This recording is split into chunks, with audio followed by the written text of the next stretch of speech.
Good morning, all of the students of 10th class of SD Public School, Rakasia. I teach you biology subjects and topic is types of respiration. There are two types of respiration, aerobic respiration and anaerobic respiration. That means वह respiration जो oxygen की उपस्थिति में हो aerobic respiration कहते हैं, और जो ऑक्सीजन की अनुपस्थिति में होता है उसको एनाएरोबिक रेस्पिरेशन के नाम से जानते हैं। तो अब आते हैं first of all aerobic respiration. तो कहता है कि the respiration which occurs in the presence of oxygen is called aerobic respiration.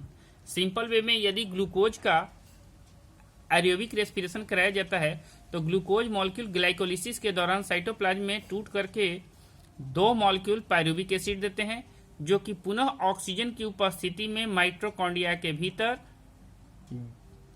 Breakdown होते हैं और टूट करके वो 6CO2, 6H2 और 38 एटीपी मॉलिक्यूल देते हैं। एटीपी मॉलिक्यूल एनर्जी करेंसी होता है या एनर्जी मॉलिक्यूल होता है।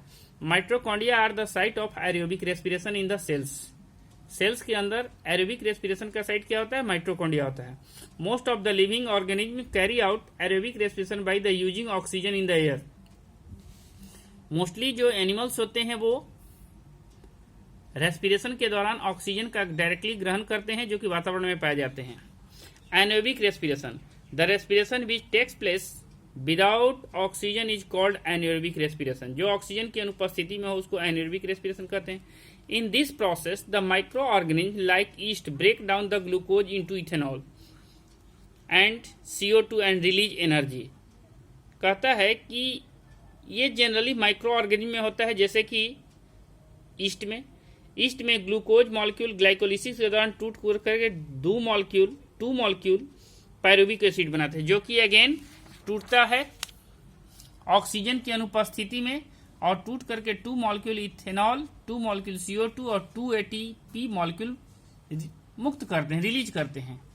Anaerobic respiration takes place in our muscles during vigorous physical exercise when oxygen get use up faster in the muscle cells than can be supplied by the blood. कहता है कि कभी कभी जब हम लोग कोई विगरस फिजिकल एक्सरसाइज करते हैं या वर्क करते हैं तो उस दरमियान ऑक्सीजन की अनुपस्थिति में हम लोग के बॉडी में एनारोबिक रेस्पिरेशन होता है, जिसके फलस्वरूप लैक्टिक एसिड बनते हैं। वन मॉलिक्यूल ग्लूकोज ग्लाइकोलिसिस के दौरान टूट करके क्या दिए? Two molecule of pyruvic acid, जो कि एब्सेंस ऑफ ऑक्सीजन की उपस्थिति में मसल सेल में 2 लैक्टिक एसिड और 2 ATP मॉलिक्यूल रिप्रेजेंट करते हैं, जिसके कारण एनर्जी कम क्रिएट होता है। अब आते हैं कुछ सम ऑफ द इंपॉर्टेंट पॉइंट्स। जैसे कहता है कि the accumulation of lactic acid in the muscles causes muscles cramps.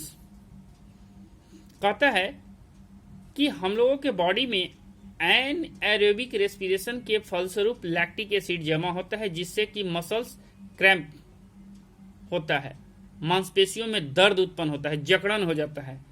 We can get relief from the cramp in the muscles caused by heavy exercise by taking a hot water bath or a massage। कहता है कि हम लोग के muscles में जो cramp उत्पन्न होते हैं वे हैवी एक्सरसाइज के द्वारा उत्पन्न होते हैं और इनको हटाया जा सकता है कैसे? तो हॉट वाटर बाथ के द्वारा गर्म पानी से स्नान कर लिया जाए या ऑयल मसाज कर लिया जाए, जिससे ये इनका कंसंट्रेशन मसल्स में डाउन हो जाता है। The similarity between aerobic and anaerobic respiration is that in both the cases energy is produced by the breakdown of the food like glucose. दोनों में सिमिलरिटी क्या होता है कि दोनों में ही ग्लूकोज का ऑक्सीडेशन होता है जिससे एनर्जी मिलता है, लेकिन कहता है कि एरोबिक रेस्पिरेशन में ग्लूकोज का कंप्लीट ब्रेकडाउन होता है, जबकि एनारोबिक रेस्पिरेशन में ग्लूकोज का इनकम्प्लीट ब्रेकडाउन होता है।